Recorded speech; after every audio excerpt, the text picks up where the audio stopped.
So here, the DJI event, because life is bigger, just finished, and we're here just wrapping everything up, getting our hands on the DJI Osmo Pocket, and I'm here with Rick from Drone Valley. Rick, what are your first impressions about this new device from DJI? I had some suspicions on what they were coming out with, and I am absolutely blown away by this, I gotta be honest with you. I thought it'd be bigger and bulkier. It is so small and elegant.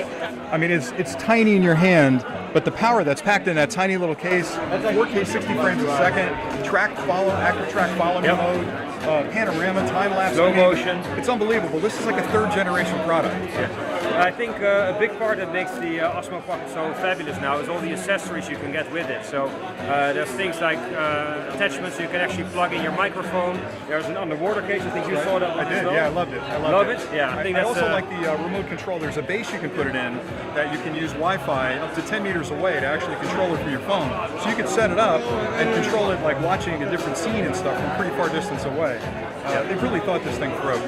I think one of the other things that really stood out is the fact that you can actually mount ND filters in front of your lens. So DJI really thought pretty much about everything, I think, to put something small for filmmakers, amateur, or maybe even the more professional ones in your hands. My DSLR is going to stay home. This is the one I'll be taking with me, that's for sure. A lot easier to travel with. Thank you so much for your first impressions. Good to see you, you bet. Same here. Okay. All right, thank you.